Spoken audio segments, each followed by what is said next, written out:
as pessoas esperam respostas ou as pessoas esperam efetivamente certos apontamentos que as façam bem ou que as provoquem ou as que a façam mover, coisas do gênero.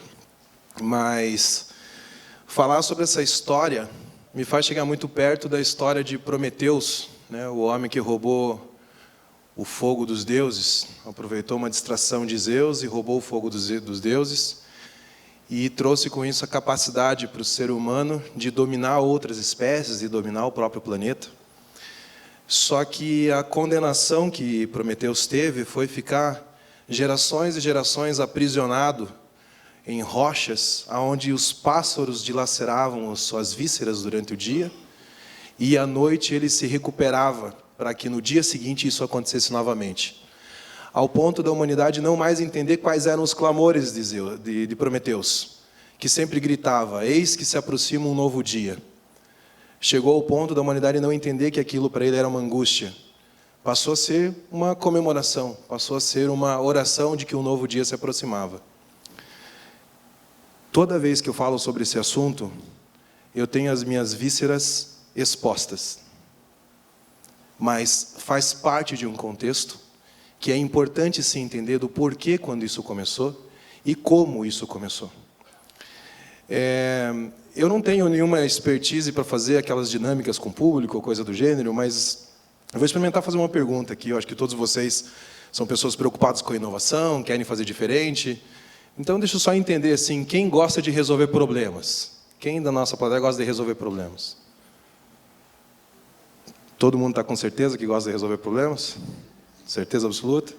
Nós temos aí, então, uns 70%, né, Cabianca? 70% que gosta de resolver problema. Eu tenho um problema para resolver. Eu tenho um problema meu para resolver.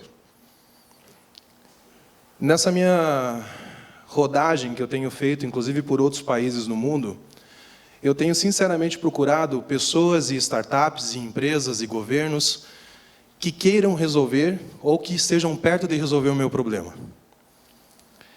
A minha filha morreu no dia 28 de maio de 2010. Eu gostaria de saber se tem alguém aqui nessa plateia disposto a resolver esse problema. Por favor, levante a mão. Levante a mão. Quem está disposto a resolver esse problema? Ninguém está disposto a resolver esse problema? Isso é um fato. É um fato que aconteceu na minha vida e que ninguém, absolutamente ninguém neste planeta pode resolver. Com relação a esse assunto, não existe governo no mundo, não existe startup que esteja fazendo, não existe grande empresa, o Google não está fazendo, o Facebook não tem como fazer, nenhuma grande empresa pode resolver este assunto. E ele parece tão natural, né? Ele parece tão simples, tão comum, porque as pessoas morrem, porque as pessoas nascem, e é a ordem natural da vida morrer.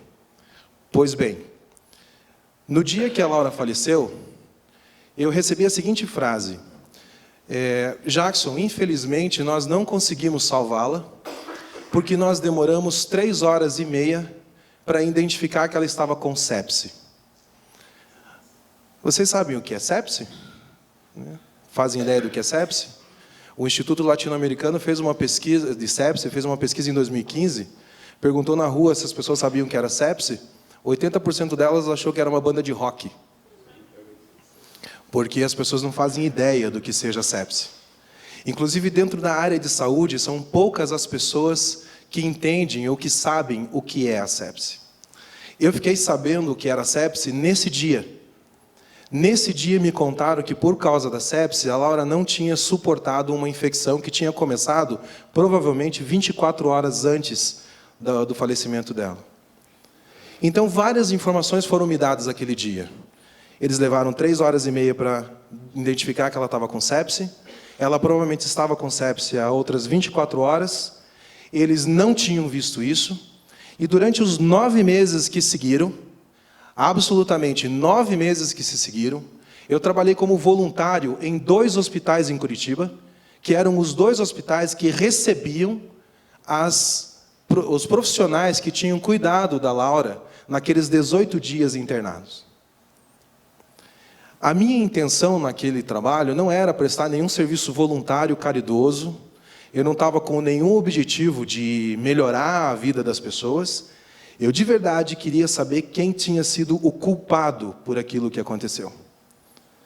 Só fazendo um anexo ao que eu tenho comentado, ao que eu estou comentando com vocês, eu sou especialista em segurança. Durante muitos anos, as empresas me contratavam para eu identificar quem eram os fraudadores, quem eram as pessoas que estavam roubando dentro de suas empresas, usando os seus sistemas para isso. As empresas me pagavam para hackear esses sistemas e entender como que as pessoas estavam usando os processos convencionais da empresa para desviar recursos ou para mudar processos mesmo internos e, com isso, tirar benefícios financeiros ou vantagens comerciais. E eu estava muito bem, obrigado. Muito bem. Eu tinha meu padrão de vida normal, tinha minha casa, tinha meu carro, tinha minha moto, ou seja, estava tocando a minha vida normal. Foi em 2010 que essa situação aconteceu. Entre 2006 e 2013, eu tenho um histórico de 180 milhões de dólares em saving, em todos os projetos que eu participei. Ou seja, profissionalmente, eu já tinha estabilizado, né? Estava fazendo aquilo que todo mundo gosta de fazer, não tinha pretensão nenhuma de abrir uma startup, não tinha pretensão nenhuma de resolver problemas dos outros, tinha o meu grau de egoísmo de cidadão comum normal e estava tocando a minha vida.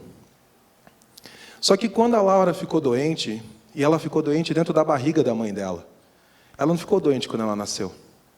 Quando a Laura ficou doente, eu precisei me inserir num cenário que eu não fazia a menor ideia de como funcionava. De todas as pessoas que transitavam naquele cenário, eu era o mais ignorante. Nem como paciente eu podia ajudar muito, porque eu sou um completo relapso com a minha saúde. Então, imagine como que eu ia poder colaborar de alguma forma, dizendo qual seria a melhor prática ou a melhor forma de se cuidar de um paciente. E o pior de tudo é que o paciente que estava lá sendo atendido não era eu. Eu não conseguia dizer se estava bom ou se estava ruim. Quem estava sendo atendido era uma pessoa que o universo trouxe para eu proteger. Uma pessoa que trouxe para eu poder conceber para ela recursos de futuro que automaticamente me transformavam em responsável ou obrigatoriamente me transformavam em suficiente para que aquilo acontecesse. Pelo menos era isso que estava na minha cabeça e foi isso que eu concebi quando eu soube que eu ia ser pai de uma menina. Quando eu soube que eu ia ser pai de uma pessoa que ia viver no mínimo 50 anos junto comigo. No mínimo 50 anos junto comigo. E sabe qual que é a pior complicação que tem dessa história toda? É que eu não faço a menor ideia da onde que eu coloco esses 50 anos que eu projetei na minha cabeça. Não tenho uma gaveta para guardar isso. Não tenho uma prateleira para pendurar isso.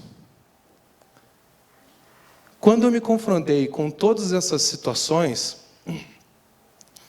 quando eu percebi que estava muito mais pesado do que eu podia carregar, eu tomei uma decisão.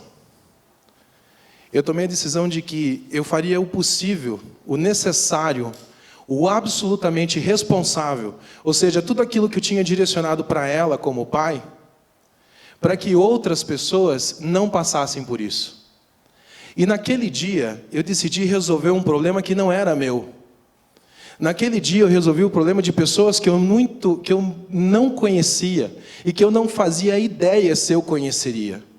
Naquele dia, eu decidi que eu ia impactar a vida de 1 bilhão de pessoas usando tecnologia de ponta, acessível e eficiente. Eu não tenho um contador para fazer isso. Eu não tenho um cronômetro que está marcando quanto tempo nós levamos para conseguir isso, ou qual é o timing que vai ser necessário para que isso aconteça. Mas uma certeza que eu tenho é que isso está acontecendo e isso vai acontecer. Eu vou citar um exemplo para vocês. A Laura está implantada no Hospital Erasto Gettner, em Curitiba, que é um centro de combate ao câncer de referência no país, que salva não só curitibanos, mas que faz a manutenção da doença mais terrível que o homem já enfrentou até hoje, em paranaenses e até brasileiros de diversas regiões, que tem um dos robôs mais tecnológicos do mundo, né, que se chama Da Vinci, que é um robô que faz cirurgias automáticas. Hoje tem multirões para fazer retirada de tumores na glândula mamária, que antes precisaria de dias ou até de meses para acontecer, que às vezes sai centenas de pessoas com o problema resolvido em poucas horas, usando tecnologia de ponta, e está aqui. Isso não está em São Paulo, isso não está em Brasília, isso não está no Rio de Janeiro, isso está aqui do lado, está em Curitiba. Nós estamos dentro do Erasto Gettner, nós fazemos parte do parque tecnológico deles, nós fazemos parte do parque de inovação. O Adriano Lago, que é o diretor do hospital, que também é um homem inovador, e para você ser inovador, você não precisa abrir uma startup, você não precisa abrir um negócio, você não precisa pensar numa solução nova, basta simplesmente você ser inovador, você resolver o problema dos outros, porque é isso que a maior parte das pessoas que cuidam um dos outros fazem. Dentro do Erasto, aconteceu um atendimento específico, que depois eu fiquei sabendo, que foi o seguinte: o paciente estava com um câncer recorrente, né, já tinha sofrido desse mal, acabou voltando a doença, e ele tinha uma quimioterapia marcada para as 3 horas da tarde. Por volta das 10, ele foi internado para isso, né, para fazer o procedimento. Por volta das 10 horas da manhã, o RoboLaura, que eu já vou explicar bem rapidinho como ele funciona, ele começou a dar os alertas de que aquele paciente estava deteriorando. O robô não disse se ele estava com sepse ou se ele estava com alguma doença específica. Ele falou que ele estava deteriorando, ele estava com o seu grau, né, clínico entrando em colapso, por vários motivos, né, por causa da situação clínica, os seus exames de sangue e assim por diante. A enfermeira, que viu aquela situação, pegou a informação e foi direto para o médico do plantão, que estava atendendo ele, e falou: doutor, esse paciente aqui, ó, segundo o robô, ele está deteriorando nessa situação, nessa circunstância e nessa velocidade. O médico que estava naquele atendimento imediato, com a holística de quem está apagando fogo, falou bem assim: ele está com câncer. Ele está com um câncer que está reincidente. É lógico que ele não está bem. É lógico que ele está deteriorando. Ignorando o apontamento daquela profissional. A enfermeira, não satisfeita, e aí eu tenho um checkpoint. A enfermeira, não satisfeita, fez um bypass nesse profissional e se dirigiu a outro médico, que não estava naquele ambiente, que estava com uma holística mais aberta, que estava prestando atenção no todo, e apresentou os mesmos dados para ele. Esse outro profissional, com mais calma e não focado nas dores ou no fogo que ele tinha que apagar, percebeu que realmente ela tinha razão, ela tinha certa razão. Os dois juntos voltaram naquele primeiro médico, e estes 3 seres humanos, juntos, entendidos e devidamente referenciados, tomaram a decisão de suspender a quimioterapia desse paciente às 3 horas da tarde. Por volta das 5 e pouco da tarde, esse senhor começou a deteriorar mais, ele começou a ficar mais crítico. Por volta das 6h30, 7 horas da noite, ele foi para a UTI. E na terça-feira seguinte, esse final de semana, ele faleceu por causa do câncer dele. Quando eu fiquei sabendo dessa situação, eu não fiquei feliz, porque eu não criei a solução para ouvir histórias de pessoas que morrem. Mas nesse dia, eu escutei uma das frases mais valiosas que eu vou levar pelo resto da minha vida. Salvar uma vida não é necessariamente dar a ela 50 anos. Salvar uma vida, às vezes você dá para ela 2 horas, 3 horas. Às vezes você dá a capacidade de, em 30 minutos, ela se despedir da sua família, ela receber o aconchego de quem precisa. Salvar uma vida é um processo de dedicação à atenção que o outro precisa. Salvar uma vida é oportunizar que ela tenha qualidade, inclusive, na sua morte. E isso é uma coisa que nós não entendemos no dia a dia, porque nós só pensamos em viver. A gente não se prepara para nenhuma outra condição. Então, esse projeto da Laura, ela está me trazendo oportunidades de olhar para o meu maior inimigo, ou para as minhas vísceras, realmente como um evento de eis que começa um novo dia. Eis que abre uma nova oportunidade. Eis que a gente enxerga com um novo olhar aquilo que, em teoria, está acabado, ou aquilo que está impossível de ser resolvido. E tudo isso começou graças a um movimento inovador que, há muito tempo atrás, foi startado. Eu tenho uma honra muito grande de poder contar isso, né? Isso é uma coisa que eu conto em casa, mas que poucas pessoas sabem, porque eu nunca tenho oportunidade, e vou aproveitar esse momento. A Laura só nasceu, e essa história só aconteceu porque nós estamos em Curitiba. Porque nós estamos numa cidade que tem um DNA de inovação, que nós temos pessoas, que nós temos personalidades que se interessam de fazer a coisa acontecer, independente de a quem eles estejam olhando. Se no dia que nós ficamos sabendo do problema, isso foi na 21ª semana da gestação dela, se nós tivéssemos feito aquela ecografia na cidade de São Paulo, ou na cidade de Roma, ou na cidade de Nova York, não importa qual tenha sido a outra capital do mundo, não necessariamente do Brasil, se isso tivesse acontecido em outra cidade, a Laura teria sido morta num procedimento de encerrar a gestação. Porque o protocolo em 2010, para uma criança que estava abaixo da 25ª semana, e que evidentemente tinha menos de 500 gramas, era encerrar a gestação. Era este o protocolo da época. Se nós estivéssemos em qualquer outra cidade, o médico faria o procedimento. Esse procedimento ia na mão de outra equipe de obstetras, que encerrariam essa gestação e estaria tudo bem, nenhum crime estaria se cometendo ali, porque era o protocolo médico para proteger a mãe, para proteger aquela circunstância clínica que estava inserida. E era o que tinha sido estudado até aquele momento, era o que se sabia até aquele momento. Mas sabe por que em Curitiba isso não aconteceu? Porque é obrigatório, nas salas de ecografia da cidade, há muito tempo, ter sistema de áudio e de vídeo durante a ecografia. Ou seja, o pai e a mãe acompanham esse procedimento. Então, na hora que o médico colocou o aparelho na barriga da mãe da Laura e apareceu um coração batendo, no instante seguinte que ele falou que o procedimento era esse, que seria necessário encerrar a gestação, eu pude estar absolutamente empoderado por aquela tecnologia, por aquele procedimento, para dizer, naquela sala lá atrás, eu ouvi um coração batendo.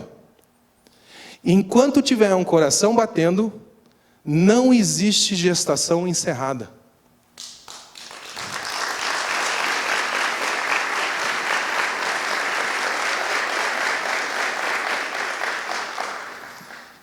Isso foi tecnológico, isso foi disruptivo, isso foi audacioso.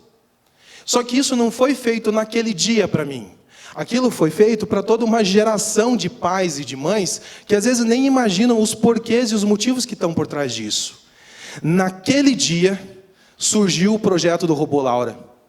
Porque foi por causa daquele dia que eu aceitei passar por todos os procedimentos que foram necessários para garantir que ela nascesse. E ela nasceu. E ela ficou 18 dias conosco. E ela foi vitimada por uma doença, por uma circunstância que pode ser controlada.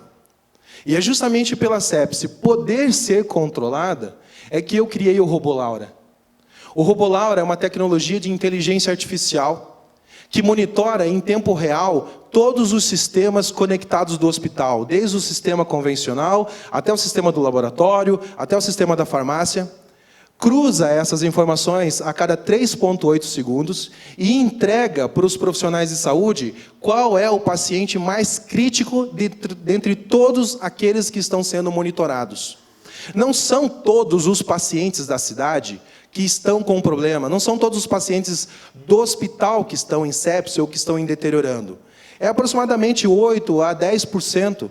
Ou seja, a equipe que está acompanhando aquilo consegue visitar esses pacientes, olhar com calma este caso e identificar se ele realmente precisa ou não de atenção. Ele não fica ao acaso, ele não fica muito menos à mercê de que as coisas aconteçam ou fiquem mais críticas para que isso seja atendido, para que isso seja observado. Pelo contrário, permite que o paciente com calma seja atendido, seja humanamente observado. Quando eu fiquei os 18 dias dentro da UTI, e você vira um paciente, né? Você vira um paciente invisível dentro da UTI. Porque você fica sem comer, você fica sem dormir, Teve um dia que eu me peguei ficando 10 horas, as enfermeiras me disseram, como ela era pequenininha, ela nasceu com 440 gramas e 28 centímetros. Façam um exercício, coloque a mão de vocês assim, ó, uma junto com a outra, assim. Ó. Era esse o compartimento que cabia a Laura dentro. Então, como ela tinha ainda muito da memória intrauterina, ela às vezes ficava irritada e os parâmetros dela alteravam. Ela estava entubada, ela estava medicada, ela estava com um clamping, ou seja, tinha várias coisas que perturbavam a saúde física dela, principalmente de um bebê que não era nem para estar fora do útero, né? Porque era estava na 29ª semana, ela nasceu de 7 meses. Chegaram para mim e falaram assim, pai, coloque a tua mãe maior, coloque a mão sobre ela e fique aí para ela se acalmar. A enfermeira ela só notou que eu continuava ali 10 horas depois. Eu fiquei 10 horas naquela posição, e naquele dia, foi já um dos primeiros dias, eu descobri que passaram 10 horas sem observar ela. Porque ninguém veio me tirar de lá, ninguém veio me remover daquele local. Naquele dia eu comecei a observar os procedimentos, os comportamentos das passagens de plantão, dos registros das informações, das coletas de informações. Naquele dia eu passei a auditar o próprio comportamento, porque era o que eu sabia fazer bem feito. Eu não sabia dar uma injeção, eu não sabia cuidar, eu não sabia fazer nada nesse gênero. Mas eu era um auditor de processos. Eu conseguia identificar quem roubava dentro de uma empresa, eu conseguia saber quem fraudava um sistema. Então eu podia ver quem estava fraudando um processo que devia ou não estar acostumado. Só que eu não podia tomar a postura de, peraí, você está fazendo errado. Eu não sei se o cara estava fazendo errado ou não. Eu ainda tinha que tomar a postura de amigo. Então eu comecei a ter um comportamento de auxiliar, de trazer, de pegar, de perguntar, de correr atrás. E com isso eu comecei a perceber quem eram as pessoas, e isso é lei de Pareto, tá? É 20-80. Quais eram os 20% dos realmente interessados, das pessoas que não olhavam para a incubadora, para as pessoas que olhavam para dentro da incubadora, apesar de todas as dificuldades. E daí, com isso, eu quero contar uma história bem rapidinha para vocês, que faz um ensejo e amarra isso com o que o Robô Laura faz e por que ele faz. No dia que a Laura faleceu, ela faleceu numa quinta-feira, 1h43 da tarde. Na quarta-feira anterior, tinha 2 enfermeiras cuidando daquelas 5 crianças internadas. Por volta das 10 horas da noite, uma delas abandonou o posto porque estava com um problema com o namorado e foi para casa. Peguem essa sensação que vocês acabaram de ter com essa informação e registrem ela, guardem ela. Ela abandonou o posto porque estava com um problema com o namorado. Sobrando só para uma enfermeira cuidar das 5 crianças.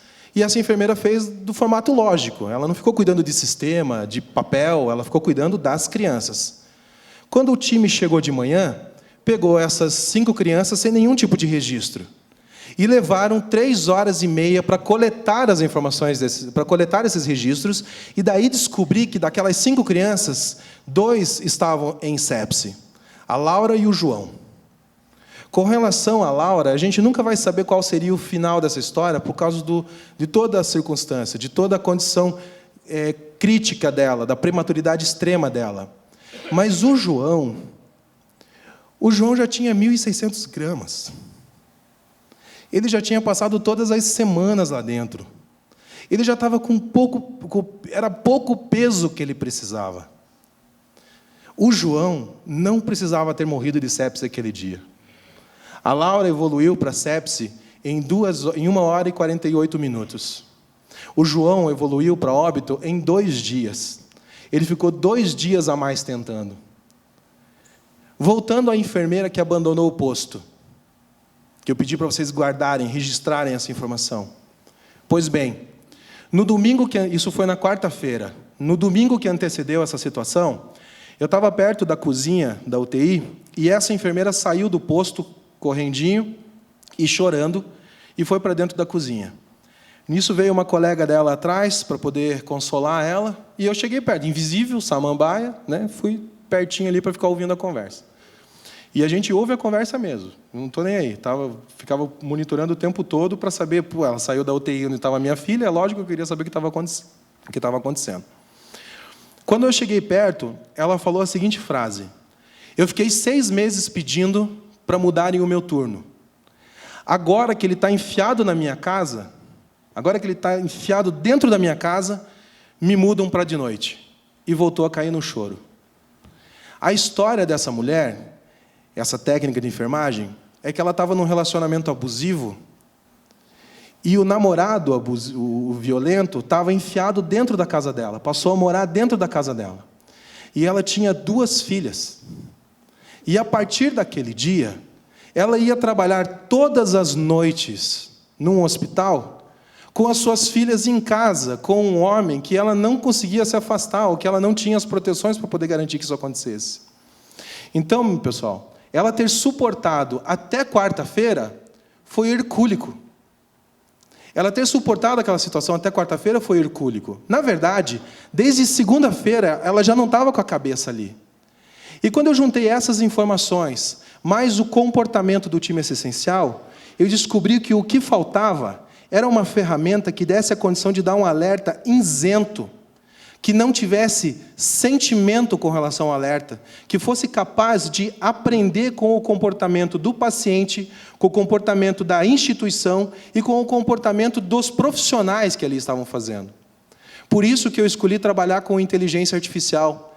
É por isso que hoje o nosso robô salva 10 vidas por dia, em 6 instituições e 13 hospitais. E em breve...